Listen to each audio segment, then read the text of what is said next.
Les fables de La Fontanelle, nos vies intimes et sexuelles racontées dans 23 délicieuses fables. La journaliste et auteure Sophie Fontanelle vient de sortir un recueil de poésie plein d'humour et de mordant, dans lequel elle décrypte nos vies intimes et sexuelles. De l'homme qui en avait une trop petite à la femme qui utilise un dé pour ridiculiser ses proies, Sophie Fontanelle n'épargne personne. L'aventure de ce recueil de poésie a commencé l'été passé. Sophie Fontanelle souhaitait remettre à sa place avec classe un homme qui la ghostait, fait d'être ignoré par une personne proche. Que ce soit par téléphone, texto, réseaux sociaux, la personne fait comme si vous n'existiez plus. Elle lui a alors écrit une fable intitulée La fable de l'homme qui tardait à répondre, qu'elle ne lui a finalement jamais envoyée, pour lui dire ses 4 vérités avec humour et malice. Si l'homme en question n'a jamais lu la fable, Sophie Fontanelle l'a fait lire à ses proches qui ont tout de suite été séduits par sa plume, et lui ont demandé d'en écrire plus. L'auteur a choisi d'écrire ses histoires en vers. Elle est d'ailleurs heureuse de remettre la poésie au goût du jour. La poésie, c'est quelque chose qui revient. On a un incroyable besoin de poésie.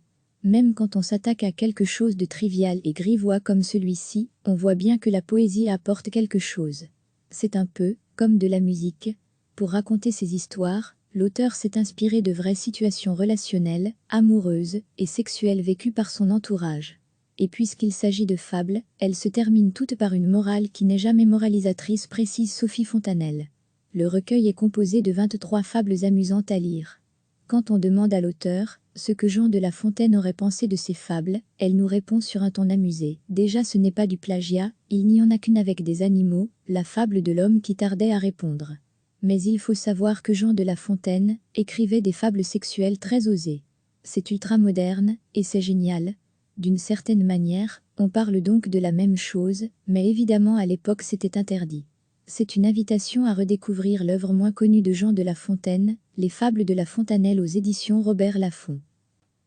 La journaliste et auteure Sophie Fontanelle vient de sortir un recueil de poésie plein d'humour et de mordant, dans lequel elle décrypte nos vies intimes et sexuelles. De l'homme qui en avait une trop petite à la femme qui utilise un dé pour ridiculiser ses proies, Sophie Fontanelle n'épargne personne. L'aventure de ce recueil de poésie a commencé l'été passé.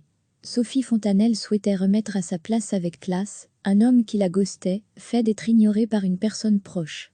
Que ce soit par téléphone, texto, réseaux sociaux, la personne fait comme si vous n'existiez plus. Elle lui a alors écrit une fable intitulée La fable de l'homme qui tardait à répondre, qu'elle ne lui a finalement jamais envoyée, pour lui dire ses 4 vérités avec humour et malice. Si l'homme en question n'a jamais lu la fable, Sophie Fontanelle l'a fait lire à ses proches qui ont tout de suite été séduits par sa plume, et lui ont demandé d'en écrire plus. L'auteur a choisi d'écrire ses histoires en vers. Elle est d'ailleurs heureuse de remettre la poésie au goût du jour. La poésie, c'est quelque chose qui revient. On a un incroyable besoin de poésie. Même quand on s'attaque à quelque chose de trivial et grivois comme celui-ci, on voit bien que la poésie apporte quelque chose. C'est un peu comme de la musique.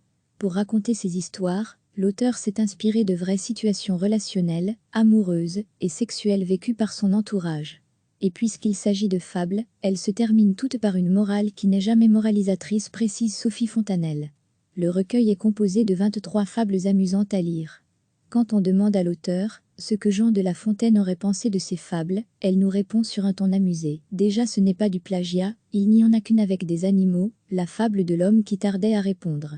Mais il faut savoir que Jean de La Fontaine écrivait des fables sexuelles très osées. C'est ultra moderne, et c'est génial.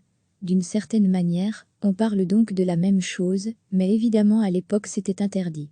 C'est une invitation à redécouvrir l'œuvre moins connue de Jean de La Fontaine, Les fables de La Fontanelle aux éditions Robert Laffont.